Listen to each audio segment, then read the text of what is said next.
Ah, they fooled me into watching another Pirates movie. God damn it. It is said that blood is thicker than water. It is said that every movie starts with narration these days. It is said that blood is thicker than water. A factual statement and also a cliche. It is what defines us, binds us, curses us. Come on, love. That might apply to you specifically, Barnabas, but for everyone else, you're pretty much 0 for 3. Remember your place. Poor servant child wearing very nice clothes made of seemingly expensive fabrics. My father took us to the New World. Use of the term New World peaked in the mid-17th century, when European explorers were actively navigating the globe and discovering new lands. Barnabas, meanwhile, went to Maine, which had its first European settlers over 150 years earlier, in 1604. So saying the New World instead of saying the colonies is some affected old-fashioned bullshit, even for someone reminiscing about 1760. You're not Magellan. Also, most Tim Burton films can be found under the Netflix category affected old-fashioned bullshit.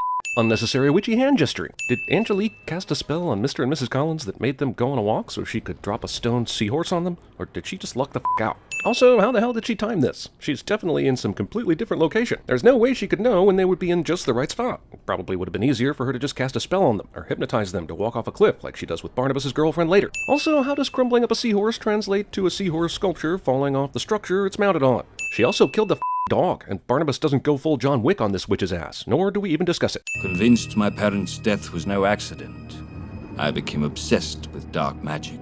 Right, because why would you spend that energy trying to figure out who murdered your parents like a normal person? Mephistopheles. Mention of Mephistopheles has no importance to the story, besides providing a setup for a passing McDonald's joke that will happen later. Also, I'm not sure this is what McDonald's had in mind when they paid for this product placement. For I had found my one true love. And instead of establishing any relationship between these two, we'll just have them quickly kiss, so the audience will have zero empathy for this character. Discount Heather Graham. Of all the servants I could have spurned, I got the witch. You say of all the servants, but she is literally the only servant we've seen so far. And to be honest, if she was the only servant here, I'd also have trouble not spurning her. Caught in Angelique's spell, my beloved Josette wandered helplessly towards Widow's Hill, where many a despondent soul had leapt to their death. And no one ever thought of putting up a fence? What is the deal with Tim Burton and blonde-haired, blue-eyed, innocent girls wearing blue dresses? It's a fetish at this point, right? Joseph! Not running to save your beloved from certain death. Person under a spell somehow has enough brain power to stop what they're doing for a short amount of time. Still not running to catch her, and now she's dead. After 20 seconds of wave B-roll, Barnabas gets up to discover that Angelique has turned him into a vampire. I guess to pad the runtime? Angelique turned the townspeople against me. After turning you into a vampire, she really just had to tell them where you were, so no turning against required. Also, are you going to tell me that this whole story exists because Barnabas couldn't fall in love with Ava f***ing Green? I know who the real antagonist is here. 4 passenger cars here, then 5 here, then back to 4 again? What the f***? Expositional newspaper clipping that she's still holding for some reason is expositional. VW bus filled with hippies in the early 70s cliche. New York's a trip, huh? Pardon me, but I didn't get to participate in the 70s too much. Was it really filled with Leif Garrett-looking assholes who ask dumb, empty questions like this constantly? Because that is what every modern depiction of the 70s would lead me to believe. Hello, I'm Victoria Winters. Congratulations. Here to see Miss Stoddard about the governess position? Oh, yeah. Been expecting you. They'd been expecting her, yet when he answered the door, he clearly had no idea why she was there. Also, wouldn't they be expecting her under her actual name, since she didn't make up the name Victoria Winters until she was on the train? Who's that? That? Oh, that's just the protagonist of the movie whose portrait you picked to discuss over all the other portraits hanging in this mansion because it's important to the plot. I am forcing you to see this portrait in the background so you'll make the connection. This is called subtlety. Also, this brings up another question. Were she and Barnabas married? We don't know because the movie offers no information about this character. But I ask because if they weren't married, then why would they have her portrait in their great room? Now I'm starting to think that Barnabas fell in love with his cousin or something. The Collinses are weird about family. Pretty impressive that Carolyn is listening to a song that won't be released for another 5 years. You're a liar. Leave her be, Julia. This family hired Julia to help their son, but all she does is drink and insult other house staff, yet they put up with her like she's a member of the family. Those are Egyptian cotton. This is as good a time as any to ask. If this family is so poverty-stricken, then how are they able to maintain this house? I heard the bit earlier about closing off one of the wings, but it's still a giant-ass house that property taxes alone are probably more than they can afford. Selling the house seems like a logical decision that even these idiots would have made years earlier. Lost sailboats and normal hire. And David's mother's at the bottom with one of them. This isn't normal teenage bitchery. This is full-on emotional abuse, and Carolyn needs to be in military school. Ghost Josette, or perhaps Gosette, was wearing the sheet like David in the previous scene, because Gosette has a sense of humor and decided this would be hilarious misdirection. Also, she's got crabs. Also, why would Josette have ghost crabs crawling around her? Are those the crabs that died when she crashed into the rock? Are they duty-bound to make her creepier? You gotta be me. Grab me some bolt cutters. Discount Woody Harrelson would rather have bolt cutters instead of calling this in to the higher-ups so that they can investigate the strange chained-up coffin they found in the ground. What the f*** is going on with this guy? He gets hooked with a crowbar by the neck. Then in the next shot, he's getting pulled up into the air by nothing. I am terribly sorry.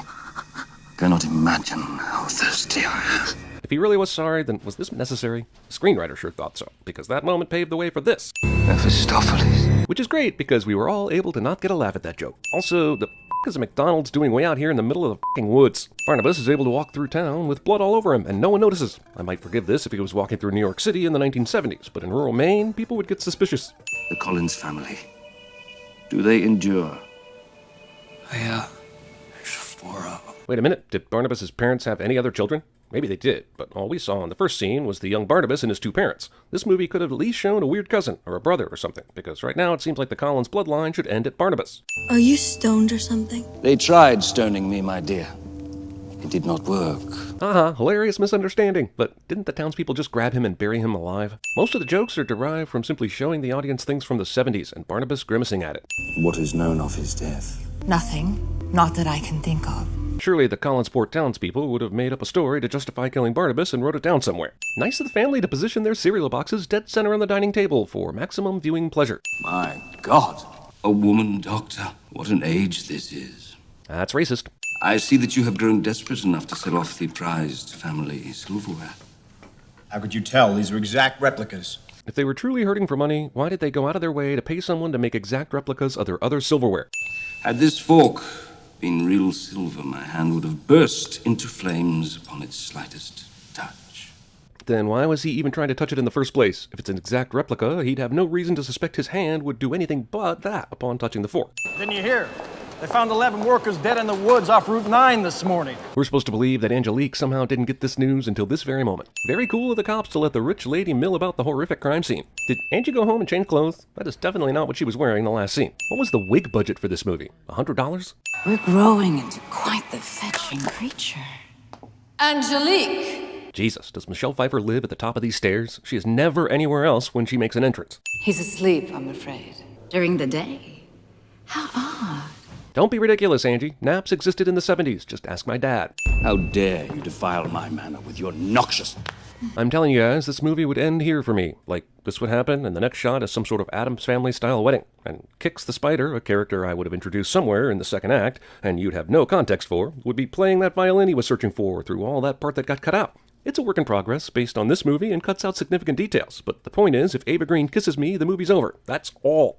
I'm the only big fish left in their little pond. So in 200 years, a powerful witch managed to take over a small fishing village? Be more ambitious. Even though the Collinses are wealthy again after discovering the basement full of goodies, Barnabas still doesn't have enough money to acquire a nice coffin to sleep in. Barnabas is using a mirror, even though he has no reflection. Also, are his clothes a vampire? Why are we just seeing a floating toothbrush and not a floating toothbrush and a floating robe?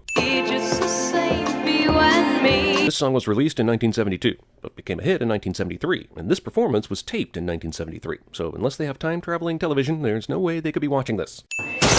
Reveal yourself, tiny songstress. Barnabas pulls the back of this television off, and it still kind of works. Movie will try to have us believe that even though he is sensitive to sunlight, he can get away with not covering his face at all. Christopher Lee is only in this movie for 30 seconds. Madam, I do not believe that remotely possible.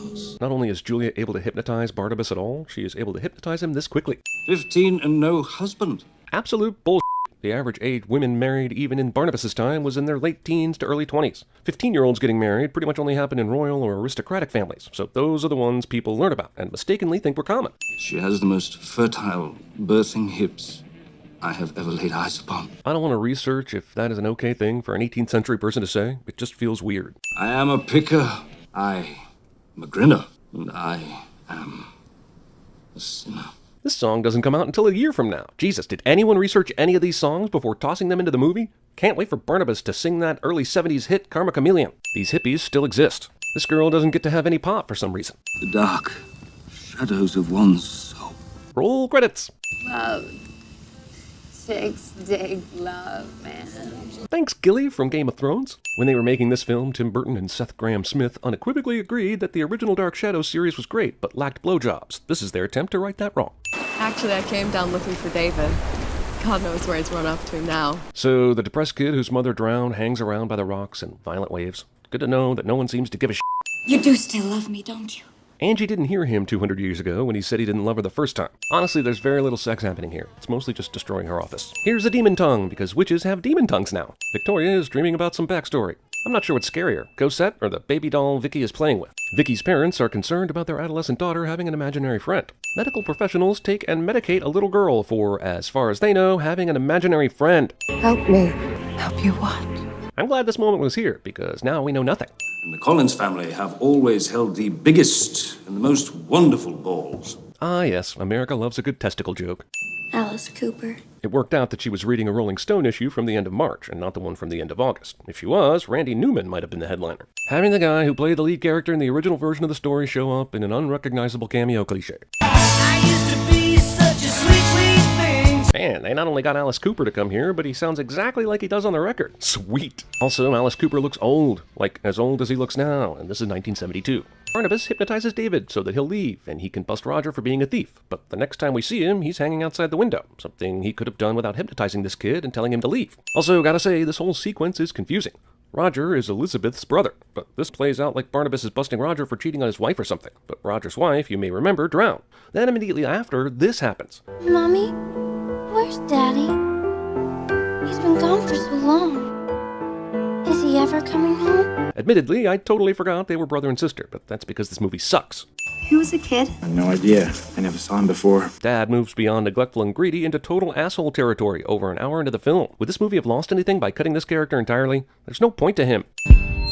Grabbing a microphone and it feeding back for no reason. I wonder what that guitar player is using to give his electric guitar that pure acoustic guitar sound. I don't know why, but for some reason I feel like I can tell you anything. Question: has Victoria seen the obviously her painting hanging in the house yet? Has that freaked her out at all? Or how about how she grew up to look like that ghost she got thrown into the asylum for talking to? Swept me under the rug because it was easier than having a daughter who was different. This is in every fucking Tim Burton movie. Every one of them.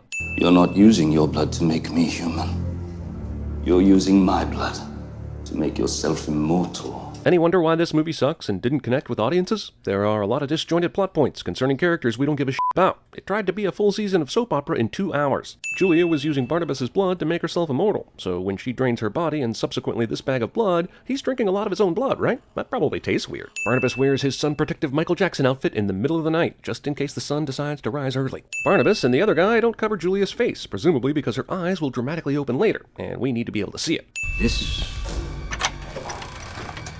There's nothing worth stealing, I'm afraid. Yet another secret door, but who builds a secret room for something this fucking small anyway?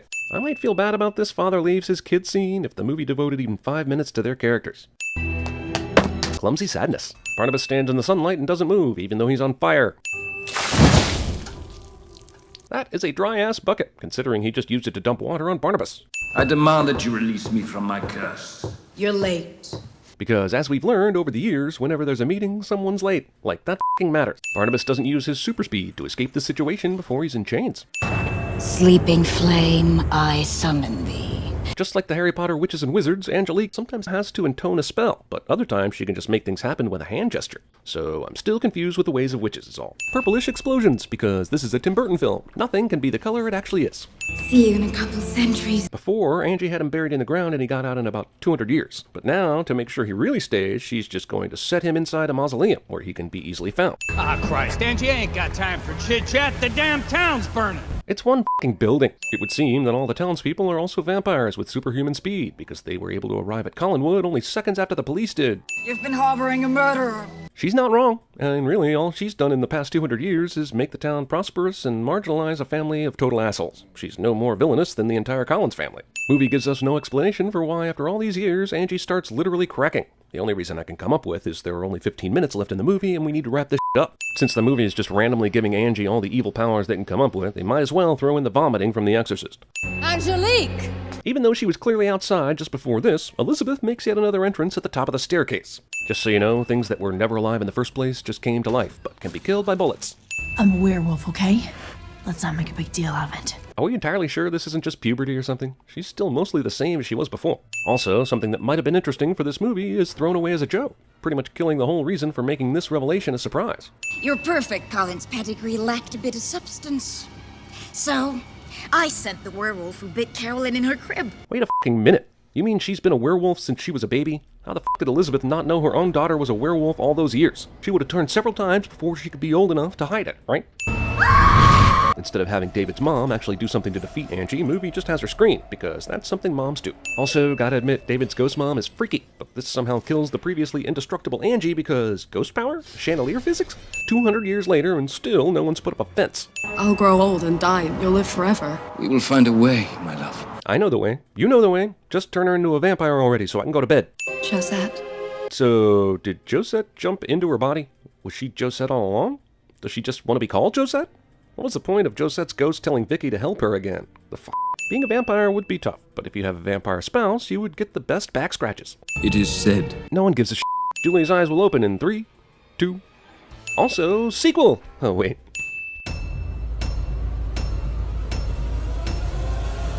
This is the one. This is the one I'll be remembered for.